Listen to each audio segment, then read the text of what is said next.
Hi, my name is Jen Sandoval, and my pronouns are she, her, and ella. I am a speaker, consultant, and professor on communicating effectively across difference and difficulty. Today, I'm going to give a very brief overview of some concepts that we tend to throw around with a lot of frequency in our working and learning environments, and that is diversity, equity, and inclusion. Beyond defining them, I hope we can think a little bit about what questions that should be leading us to ask in those spaces, and also what it looks like to make this work real. First, we'll start by discussing diversity, which of course is really referring to the composition of any group of people in your working or learning spaces. And this is important to think about a wide variety of intersectional identities in that space. So it's really asking the question, who's in the room?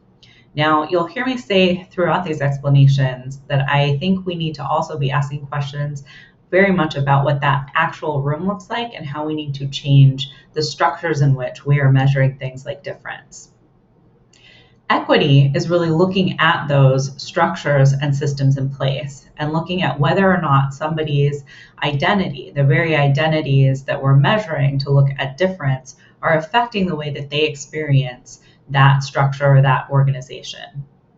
And finally, inclusion is looking at whether or not these are truly spaces of belonging for everyone who is present.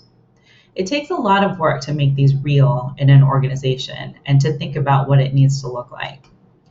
So for diversity, you always want to be asking yourself, has our composition changed over time? Particularly if you have dedicated any resources or messaging to diversifying your composition of employees or students or board members.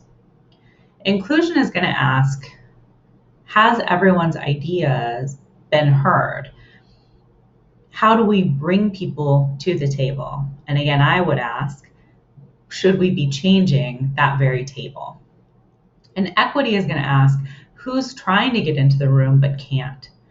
Whose ideas aren't necessarily be taken seriously because they aren't in the majority or don't hold real power or position. Because equity is forcing us to look at whether or not it is just compositional presence or whether people have access to the same opportunities and have real influence and voice. We also have to continually ask ourselves, especially in leadership roles, about the conditions that we have created and maintained to keep a perpetual majority. There's a lot of images that people rely on to help us understand these terms better. And there are a number of versions of this particular cartoon. And there's a lot of really valid and valuable critiques of all of these cartoons. This is the one that I choose to continue to use because I think it speaks to a lot of the critique and still does help us think about this in a very real way. So you can see here identifying the difference between equality and equity. But what this is reflecting is a system or a structure or an organization or a table where it's been designed for the first person that you see there, who appears to be a tall, masculine person.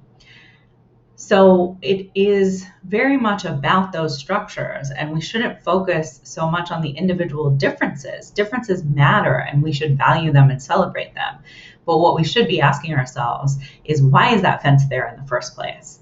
And this is the component that tends to be the most challenging, especially in organizational spaces where we've really been taught and socialized to create a lot of policies, a lot of metrics, a lot of procedures that aren't asking the important questions about equity and the experience of people across those differences.